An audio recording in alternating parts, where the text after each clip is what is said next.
CJI Chandrachud, the Chief Justice of India, my assistant brother judges, Mr. R. Venkataramani, Attorney General of India, Mr. Kapil Sibal, President Supreme Court Bar Association, Mr. Rajna Srivastava, Vice President, Mr.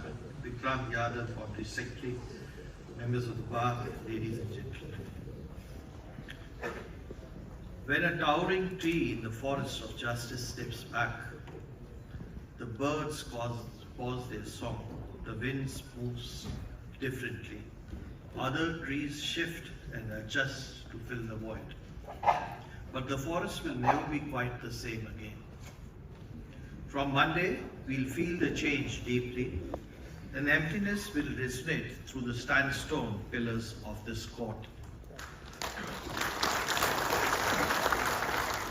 A quiet echo within the hearts of the members of the bar and the bench alike. The words, how we truly use the words to summarize contribution of a personality like the Chief. Just yesterday at the CJI Farewell, I described 3 extraordinary characteristics of Dr. Justice CJI Chandrachud persona. First, I said he is a scholar as much as a jurist who seamlessly juggles between monumental judgments, all at the same time embodies calm and composed demeanor, both in the court and in life. 38 constitutional bench judgments, including 2 just pronounced today. This is a record which will remain unbroken. Another feat that will be difficult to emulate is our Chief's ability to address audiences on diverse subjects. During one of the conversations I had with him, he said that it was his 3rd speech on the same day. The Chief, you are not only an eloquent orator, but you equally have command and mastery over the written word. He possesses a rare ability to bridge traditional wisdom with contemporary thought into a seamless connectivity with old principles and new innovations of legal philosophy. This makes him more a scholar and also a true judge. In the words of Lasky, he has full sense of seamless web of life. He is a statesman, he is a jurist, he is a thinker and a lawyer. Secondly, I spoke about his self-discipline and unwavering work ethics. This to me is not only visible in the courtroom conduct, but also in his personal life. For example, at the age of 64, he gave up his favorite dish, a bowl of curd. The third aspect is, as a Chief Justice, he had a mission to improve this court. Under his leadership, several critical institutional developments took flight, from construction of a new chambers to Supreme Court building, to establishment of a dedicated war room and staff welfare activities. That apart, as a technology buff, Chief has transformed this court to bring technology and court at the doorsteps of the litigants, be it through live streaming, hybrid hearing, AI translation, or e-filing, making our life, the life of millions of people, hundreds of lawyers, so much at ease. Apart from the 3, I'd like to add 2 more facets to the list.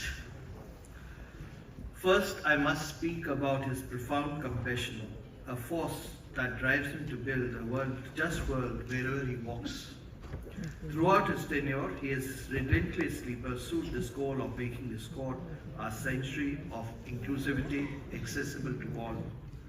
Consider, for instance, the creation of Mitti Cafe, a remarkable space run entirely by different abled individuals, or his dedicated reforms to make this court truly accessible, welcoming those who for long have found these spaces daunting or obstructive. Secondly, I must speak about his continuous flow of energy. Somebody has remarked A person doesn't need brilliance or genius, all he needs is energy. Chief, you clearly combine the three: genius, brilliance, and energy, leaving us to wonder what is the source of your energy.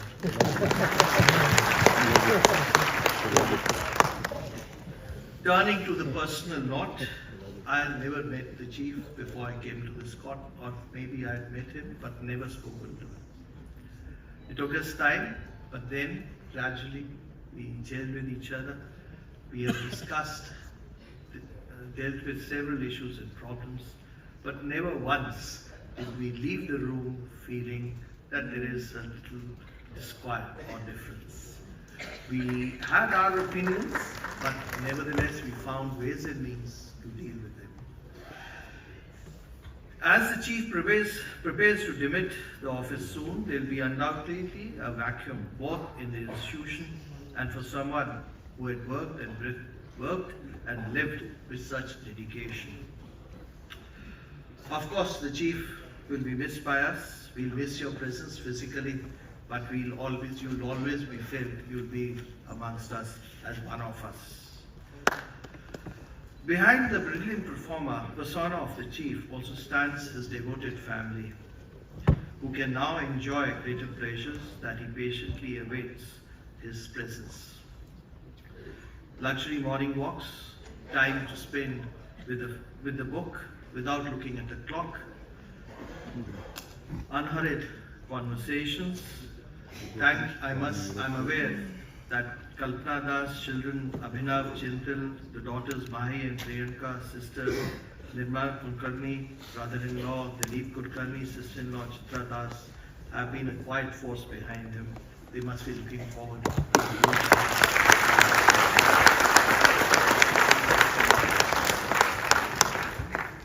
While Bob Dylan was one of your favorites, I'd like to borrow a line from Frank Sinatra's song, I Did It My Way. Chief, you truly did it your way.